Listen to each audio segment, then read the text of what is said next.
Pernah dengar buku ini? Banyak konten TikTok yang sudah mempromosikan buku ini, menamakan buku ini sebagai buku yang paling berbahaya. Seakan-akan buku ini harus dibaca oleh seluruh orang untuk bertahan hidup. Hai, kenalin, aku Riko, mahasiswa Teknik Mesin Fakultas Teknik Universitas Indonesia angkatan 2022. Di sini aku akan memberikan resensi dan pendapat aku tentang buku ini. Quick disclaimer, aku bukan psikolog dan aku juga bukan ahli dalam bidang psikologi. Aku hanya seorang mahasiswa yang memiliki pendapat dan minat dalam studi tentang psikologi dan sebuah buku. Jadi ambillah kata-kata aku dengan sebutir garam. Aku membuat video ini agar orang lain mempertimbangkan perspektif berpikir yang berbeda daripada hanya menggunakan konten buku ini secara buta tanpa mempertimbangkan konsekuensinya. Terima kasih juga kepada beasiswa PAMK atas pemberian buku ini. Aku sangat bersyukur atas perkembangan yang diberikan buku ini bagi aku sendiri. Mungkin yang tidak seperti kalian bayangkan. Tetapi secara keseluruhan, terima kasih banyak atas bantuan selama 6 bulan terakhir. Tanpa berlama-lama lagi, mari kita mulai. Buku yang akan kita bahas hari ini adalah The 48 Laws of Power. Buku ini bukan sekedar buku biasa, tetapi juga semacam manual rahasia tentang bagaimana orang mendapatkan, mempertahankan, dan juga kehilangan kekuasaan.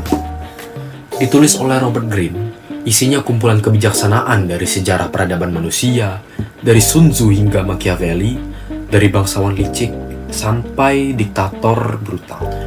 Buku ini pertama kali diterbitkan pada tahun 1998 oleh Viking, sebuah imprint dari Penguin Books. Aku pribadi pertama tahu buku ini dari video rekomendasi buku.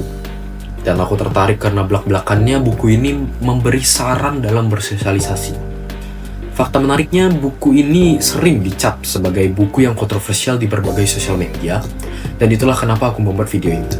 Nah, siapa sih penulis di balik karya kontroversial ini? Dia adalah Robert Greene. Latar belakangnya unik. Dia lulusan studi klasik dan pernah bekerja di berbagai bidang, termasuk penulisan naskah film Hollywood. Pengalaman-pengalaman inilah yang memberinya wawasan mendalam tentang dinamika kekuasaan dan intrik manusia. Karya-karya lain, Robert Greene juga nggak kalah menarik dan punya benang merah yang sama tentang strategi dan penguasaan diri. Ada The Art of Seduction, The 33 Strategies of War, Mastery, dan juga The Laws of Human Nature. Semua bukunya punya pola yang mirip, menganalisis fenomena manusia melalui lensa sejarah. Buku ini menyatakan bahwa dunia itu kejam dan penuh persaingan. Kalau kamu tidak main catur, kamu bakal jadi pion. Kalau kamu tidak tahu aturan mainnya, kamu bakal kalah. Ya, kedengarannya gelap, mungkin. Tapi realistis. Banyak yang bilang iya. Contohnya hukum pertama. Never outshine the master. Bayangkan kamu bekerja keras, berprestasi, lalu atasan kamu malah merasa tersaingi dan mengesampingkan kamu. Seperti tidak asing kan? Atau hukum ketiga, conceal your intentions. Orang yang terlalu belak-belakan sering dimanfaatkan. Makanya buku ini populer banget. Jadi pegangan CEO, politisi, selebriti, bahkan musisi. Kenapa? Karena buku ini memberikan semacam cheat sheet untuk menavigasi di dunia kompetitif. Dia mengajarkan kamu bagaimana caranya jadi lebih strategis, lebih kuat, dan ya kadang lebih manipulatif. Buku ini membongkar sisi gelap dari interaksi manusia yang sering kita tidak sadari. Sisi di mana tujuan menghalalkan segala cara dan kekuasaan adalah segalanya. Tapi ada tapinya, dan tapinya itu besar. Menggunakan hukum ini datang dengan harga. Ada konsekuensi yang gak main-main. Dan itu yang akan kita bahas. Gagasan utama yang disampaikan penulis dalam satu kalimat adalah kekuasaan adalah permainan yang tanpa henti. Dan memahami aturan mainnya adalah kunci untuk bertahan dan berkembang dalam dunia yang kompetitif. Ada beberapa gagasan pendukung yang menarik. Pertama, manusia secara inheren adalah makhluk yang mencari kekuasaan. Ini bukan tentang menjadi jahat, tapi tentang bagaimana kita secara alami bergerak untuk mengontrol lingkungan dan nasib kita. Dan yang kedua, sejarah itu berulang. Pola-pola perebutan dan mempertahankan kekuasaan ini tuh udah sejak dari zaman dahulu dan terus relevan sampai sekarang. Dan yang ketiga, penampilan itu penting. Bagaimana kita mempresentasikan diri dan mengelola persepsi orang lain terhadap kita itu krusial. Poin pertama yang menarik dari buku ini yaitu hukum ketiga, conceal your intentions atau sembunyikan niatmu. Ini sangat relevan dalam kehidupan sehari-hari, apalagi di lingkungan kerja atau bisnis. Jika kita terlalu terbuka dengan semua rencana atau ambisi kita, orang lain bisa dengan mudah membaca langkah kita, memotong jalur, atau bahkan memanfaatkannya. Insight yang aku dapatkan adalah terkadang menjaga sedikit misteri justru memberi kita keuntungan strategis. Ini bukan berarti menjadi licik, tapi lebih berhati-hati dan tidak mudah terbaca dalam kobar komunikasi. Lalu di poin kedua yang akan aku bahas adalah hukum ke-18. Do not build fortresses to protect yourself. Isolation is dangerous. Jangan bangun benteng untuk melindungi diri. Isolasi itu berbahaya. Ini kontras ya dengan berbagai hukum lain yang menyarankan untuk menjaga jarak. Insight yang aku dapat adalah meskipun kita perlu strategis, kita tidak bisa hidup sendirian. Kekuatan sejati juga datang dari jaringan dan koneksi. Isolasi justru membuat kita rentan dan mudah diserang. Karena tidak ada dukungan, apalagi di zaman sekarang yang semua serba kolaborasi. Dan poin ketiga, hukum ke-28. Enter action with boldness. Bertindaklah dengan berani. Hukum ini sangat penting di dunia yang serba cepat ini. Seringkali keraguan atau ketakutan untuk mengambil resiko membuat kita kehilangan kesempatan. Kadang keberanian, bahkan keberanian yang nekat itu, justru bisa membuka pintu dan menarik perhatian yang positif. Tentu saja harus dengan perhitungan ya, bukan nekat tanpa arah. Namun seperti yang udah aku singgung, The 48 Laws of Power ini memang menarik. Tapi penerapannya itu seperti pedang bermata dua. Kalau kamu tidak berhati-hati, kamu bisa melukai diri sendiri, bahkan lebih parah merusak orang lain. Pertama, mari kita bahas dampak psikologisnya. Jika kamu terlalu fokus menerapkan hukum-hukum ini, kamu cenderung jadi paranoid. Selalu curiga sama orang lain. Selalu berpikir, apa agenda tersembunyi? Kamu mulai melihat semua interaksi sosial sebagai arena pertarungan kekuasaan.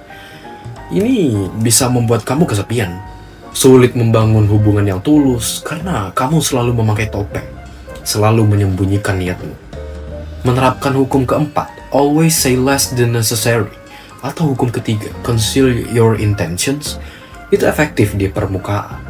Tapi di dalamnya, kamu jadi sulit dipercaya, dan akhirnya sendirian. Kedua, integritas. Buku ini seringkali menganjurkan perilaku yang di batas moral, atau bahkan sering melanggar moral, memanipulasi, menipu, atau bahkan menghancurkan reputasi orang lain. Jika kamu sering melakukan itu, lama-lama integritas kamu sendiri akan terkikis. Kamu jadi tidak bisa membedakan mana yang benar dan salah, yang etis dan tidak etis. Dan yang ketiga, bahaya bumerang. Ingat hukum kelima. So much depends on your reputation. Guard it with your life. Nah, kalau kamu terlalu manipulatif atau kejam, reputasi buruk akan melekat. Orang lain akan tahu siapa kamu sebenarnya, dan di era digital ini reputasi buruk itu menyebar sangat cepat dan sulit dihapus. Bisa jadi apa yang kamu lakukan untuk mendapatkan kekuasaan justru saat nanti akan menjadi bumerang dan justru menjatuhkan kamu. Hukum ke-15, crush your enemy totally. Mungkin efektif di medan perang, tapi di dalam konteks sosial atau bisnis itu bisa menciptakan musuh abadi yang akan membalas dendam. Jadi pertanyaan besarnya, apakah harga yang harus dibayar itu sepadan? Apakah kekuasaan yang didapatkan dengan cara ini benar-benar membawa kebahagiaan atau kepuasan? Setelah melihat sisi gelapnya, bukan berarti kita harus membuang jauh-jauh buku The 48 Laws of Power. Intinya bukan untuk menggunakan secara membabi buta, tapi juga untuk memahaminya. Nilai atau pesan yang paling menempel di benak aku sendiri setelah membaca buku ini adalah pentingnya kecerdasan strategis, tetapi dengan landasan etika. Buku ini mengajarkan aku untuk lebih peka terhadap dinamika kekuasaan di sekitar, baik di lingkungan kerja, pertemanan, maupun keluarga. Ini adalah relevansi utamanya dalam kehidupan kita sehari-hari. Menurut aku sendiri, hal konkret yang aku lakukan setelah membaca buku ini adalah aku jadi lebih berhati-hati dalam berbagai informasi pribadi atau rencana besar.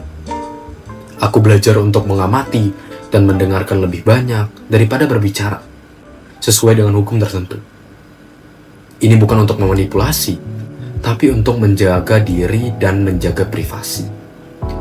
Aku juga jadi lebih aware tentang bagaimana orang lain mungkin mencoba mempengaruhi aku, baik secara sadar maupun tidak sadar.